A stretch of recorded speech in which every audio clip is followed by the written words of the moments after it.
ಈ ನೇಕಾರಿಕೆ ಮಾಡುತ್ತಿರುವಂಥವರು ದೇವರ ದಾಶಮಯ್ಯ ಅಂತೇಳಿ, ಜೇಡರ ದಾಶಮಯ್ಯ ಅಂತೇಳಿ ಇತಿಹಾಸ ಬಂದಂಥವ್ರು ಇನ್ನೂ ಅನೇಕರು ಬಂದು ಹೋಗ್ತಾ ಇದ್ದಾರೆ.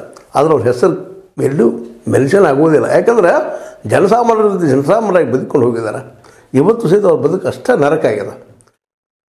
ಇವತ್ತು ರಬಕೆ ಬಲಿಟೆ ಆಗಿರ್ಬೋದು, ಅಂದರೆ ಬಾಗಲಕೋಟೆ ಜಿಲ್ಲೆಯ, ಅದು ಒಂದು ಕಾಲದ ಬಿಜಾಪುರ ಜಿಲ್ಲೆಯ ಗುಳೇದಗುಡ್ಡ ಆಗಿರ್ಬೋದು, ರಾಮದುರ್ಗ ಆಗಿರ್ಬೋದು, ರಾಮದುರ್ಗ ಸುರೇಬಾನ ಆಗಿರ್ಬೋದು, ಬೆಳಗಾವಿ ಆಗಿರ್ಬೋದು, ಬೆಂಗಳೂರು ಸೈಡ್ ಈ ಒಂದು ಏನಪ್ಪ ಅಂದ್ರೆ ರೇಷ್ಮೆಯ ಪಟ್ಟಿತಾರೆ ಮಾಡುವಂಥ ಬೆಂಗಳೂರು ಸೈಡದ ರಾಮನಗರದ ಗ್ರಾಮಾಂತರದ ಅದು ನಗರ ಪ್ರದೇಶದಲ್ಲಿ ಇಲ್ಲೆಲ್ಲ ಇಡೀ ದೇಶದ ತುಂಬ ಇಡೀ ನಾಡಿನ ತುಂಬ ಹಬ್ಬಿದಂಥ ಈ ಉದ್ಯೋಗ ಇವತ್ತು ಎಲ್ಲಿ ಹೋದರೂ ಹುಡುಕಿದ್ರು ಸಿಗೋದಿಲ್ಲ. ಅನೇಕ ಇಲ್ಲೇ ಸುರೇಬಾನ್, ಅದರಲ್ಲೂ ಸುರೇಬಾನ್ ಮತ್ತು ಅದರ ಜೊತೆಗೆ ಬದಿಯ ಶಿವಪೇಟೆ ಎಂಥ ಉದ್ಯೋಗರು ಒಂದು ಕಾಲಕ್ಕೆ ನೇಕಾರಿಕೆ. ಇಡೀ ಊರು ತುಂಬ ಎಲ್ಲ ನೇಕಾರರು, ಬಣ್ಣ ತಯಾರರು, ಬಣ್ಣ ಮಾಡುವವರು, ದುಡಿಯುವವರು, ಸದಾ ಬೆಳಗ್ಗೆ ಎದ್ರೆ ಸಟಲ್ ಪಟಲ್ ಸಟಲ್ ಪಟಲ್ ಶಬ್ದಗಳು ಅದನ್ನು ಕೇಳಿದ್ರೆ ನಿಂತು ಬರುವಂಥ ಜನ ಇದ್ದರು. ಇವತ್ತು ಅಲ್ಲಿ ಹುಡುಕಿದ್ರು ಒಂದು ಸಿಗೋದಿಲ್ಲ ನಿಮಗೆ. ಕಾರಣ ಅಂದ್ರೆ ನಮ್ಮ ರಾಜಕಾರಣಿಗಳು, ನಮ್ಮ ನಾಯಕರು ಅನ್ನುವಂಥ ಇವ್ರಿಗೇನು ಸಿಗ್ತಾ ಬಳಸೋಕೆ ಗೊತ್ತಿಲ್ಲ. ಇವರ ಏನಪ್ಪ ನೀತಿ ಅಂತದ್ದಪ್ಪ ಅಂತಂದ್ರೆ ಈ ದೇಶವನ್ನು ಹಾಳು ಮಾಡುವಂಥದ್ದು. ಇವತ್ತು ಎಣ್ಣೆ ತಯಾರಿಕೆಯನ್ನು ಹಾಳು ಮಾಡಿ ಹೋದ್ರು. ಹೀಗಾಗಿ ಗಾಣಿಗರ ಪಾಪ ಎಣ್ಣೆ ತಯಾರು ಮಾಡೋದು ದೊಡ್ಡ ಉದ್ಯಮ ಇತ್ತು ನಮ್ಮಲ್ಲ. ಇವತ್ತು ಯಾರೂ ಇಳಿದು ಬರ್ತದೆ ಪಾಕೆಟ್ ರೂಪದಲ್ಲೇ, ಯಾವ್ಯಾವ ದೇಶದ್ದು ಬರ್ತದೆ ನಮ್ಮಲ್ಲಿ ಶೇಂಗಾ ತುಟ್ಟಿ, ಕುಸುಬು ತುಟ್ಟಿ, ಎಲ್ಲ ತುಟ್ಟಿ. ಆ ತುಟ್ಟಿ ಕಾಳು ಅಂತಂದು ಎಣ್ಣೆ ಮಾಡೋಕ್ಕಿಂತ ಸಾಧ್ಯ ಇಲ್ಲ. ಹೀಗಾಗಿ ಎಣ್ಣೆ ಇಂಡಸ್ಟ್ರಿ ಎಲ್ಲರಿಗೂ ಬೇಕು. ಎಣ್ಣೆದು ಪ್ರತಿಯೊಬ್ಬ ವ್ಯಕ್ತಿಗೂ ಎಣ್ಣೆ ಬೇಕು, ಪ್ರತಿಯೊಬ್ಬ ವ್ಯಕ್ತಿಗೂ ಬಟ್ಟೆ ಬೇಕು, ಪ್ರತಿಯೊಬ್ಬ ವ್ಯಕ್ತಿಗೂ ಆಹಾರ ಬೇಕು. ಇದನ್ನು ಯಾಕೆ ರೀ ಇದನ್ನು ಇಂಟರ್ನ್ಯಾಷನಲ್ ಮಾರ್ಕೆಟ್ಗೆ ಹೋಗೋದ್ರಿ ಮೋದಿಜಿಯವರ ಹಿಂದಿದಂಥ ಆಡಳಿತಗಾರರ ಇಂದಿರಾ ಗಾಂಧಿಯವರ ಒಬ್ಬರು ಹೇಳ್ತಾ ಇಲ್ಲ. ಇವತ್ತು ಅಟ್ಲೀಸ್ಟ್ ಇದನ್ನು ಅಪ್ಲಿಫ್ಟ್ ಮಾಡಬೇಕಾಯ್ತಲ್ಲ. ಇದನ್ನು ಮೋದಿಜಿಯವರು ಉದ್ಯೋಗ ನಿಶ್ಚಿತವಾಗಿ ಸಿಗ್ತಿಲ್ಲ, ಎಲ್ಲರಿಗೂ ಸಿಗ್ತದೆ ಉದ್ಯೋಗ. ಈ 10 ವರ್ಷಗಳಿಂದ ಬಂದಾಗ ಗ್ರಾಮೀಣ ಕೈಗಾರಿಕೆಗಳನ್ನ ಎತ್ತಿಡಿದ್ರೆ, ಅವ್ರು ಮಾರ್ಕೆಟ್ ಕೊಟ್ಟಿದ್ರೆ ಪ್ರತಿಯೊಂದು ಗ್ರಾಮದಲ್ಲಿ ಏನಪ್ಪ ಉದ್ಯೋಗ, ಬಟ್ಟೆ ತಯಾರಿಕೆ, ಬಟ್ಟೆಯನ್ನು ಬ್ಯಾನ್ ಮಾಡುವಂಥದ್ದು. ಇನ್ನುಳಿದ ದೇಶಗಳಿಂದ ಬರುತ್ತಿರೋ ಬಟ್ಟೆಯನ್ನು ಬ್ಯಾನ್ ಮಾಡಿಬಿಡುವಂಥದ್ದು ಏನು ಅವಶ್ಯಕತೆ ಇರಲಿಲ್ಲ. ಅಂತ ಏನು ಇಲ್ಲೇ ತಯಾರಾಗ್ತದೆ ನಮಗೆ ಮಾಡಿದ್ರೆ.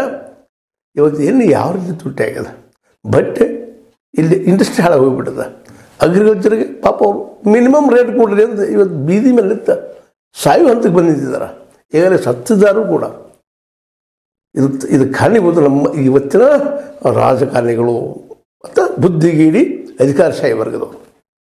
ವಾಸ್ತವ ಜ್ಞಾನ ಇಲ್ಲರಿ ಇವರಿಗೆಲ್ಲರಿಗೂ ಅಂತ ಇವತ್ತು ಸ್ಪಷ್ಟವಾಗಿ ನಾವು ಟೀಕಿಸಬೇಕಾಗಿದೆ ಅವರನ್ನು. ಏನು ಜ್ಞಾನದ ಇವ್ರಿಗೆ? ಸುಂದರವಾದ ಬಟ್ಟೆಗಳು ಹಾಕ್ಕೊಡೋದು, ಅಡ್ಡಾಡೋದು, ಅವು ಬಟ್ಟೆ ತಯಾರು ಮಾಡೋದು ಎಲ್ಲಿದೋ ಒಬ್ಬರು ತಯಾರು ಮಾಡೇ ಇರ್ತಾರೆ. ಯಾರೋ ಒಬ್ರು ನೇಕಾರ ತಯಾರು ಮಾಡೇ ಇರ್ತಾರೆ. ನಮ್ಮವ್ರು ಇರ್ಬೋದು, ಬೇರೆದವ್ರು ಇರ್ಬೋದು.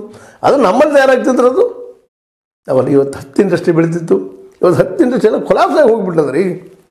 ಗೋಕಾಕದ ನೀವು ಗಿರಣಿಯನ್ನು ಅಂದರೆ ಮಿಲ್ಲನ್ನು ಅಥವಾ ಫಾಲ್ ಒಂದು ಕಾರ್ಖಾನೆ ನೀವು ನೋಡಿರ್ಬೋದು. ಸಾವಿರಾರು ಜನ ದುಡಿತಾ ಇದ್ರು ಇಲ್ಲೇ. ಇವತ್ತು ಹೋಗಿ ಹುಡುಗಿದ್ರೆ ಸಿಗೋದಿಲ್ಲ ನಿಮಗೆ. ಅದ್ರ ಬಗ್ಗೆ ಬಂದಿಟ್ಟಿಂದ ಅನೇಕ ಜನ ಎಷ್ಟು ಮಂದಿ ದುಡಿತಾ ಇದ್ರು.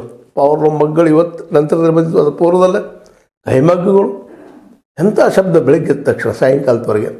ಇವತ್ತು ಅವರೆಲ್ಲ ಪಾಪ ಎಲ್ಲೂ ಇಂಚಲ್ಕರ್ಜು ಅಲ್ಲಿ ಇಲ್ಲಿ ಹೋಗ್ಬಿಟ್ರು. ಅಲ್ಲಿ ಇಂಚಲ್ಕರ್ಜಲ್ಲೂ ಸಹಿತ ಈಚಲ್ಕರ್ಜಲ್ಲೂ ಇವತ್ತು ಇಂಡಸ್ಟ್ರಿ ಸಮಾಪ್ತಿ ಆಗ್ತಾ ಹೋಗ್ತಾ ಇದೆ. ಯಾಕಂದರೆ ಇವತ್ತು ಇಂಟರ್ನ್ಯಾಷನಲ್ ನಾವು ಇಂಪೋರ್ಟ್ ಮಾಡ್ತಾ ಇದ್ವಿ ಬಟ್ಟೆಯನ್ನು. ಎಣ್ಣೆಯನ್ನು ಇಂಪೋರ್ಟ್ ಮಾಡ್ತಾ ಇದ್ವಿ. ಒಕ್ಕಲ್ತನ ಏನು ಇಂಪೋರ್ಟ್ ಮಾಡ್ತಾ, ಬೀಜ ಮತ್ತು ಗೊಬ್ಬರಗಳು ಸಹಿತ ಇಂಪೋರ್ಟ್ ಮಾಡ್ತಾ ಇದ್ವಿ. ಅಂದರೆ ರೈತ ಬೆಳಿ ಅಂದ್ರೆ ನಮಗೆಲ್ಲ ಉದ್ಯೋಗ ಸಿಗೋದು ಹೆಂಗೆ ಸಿಗೋದು ಸಾಧ್ಯದ ರೀ?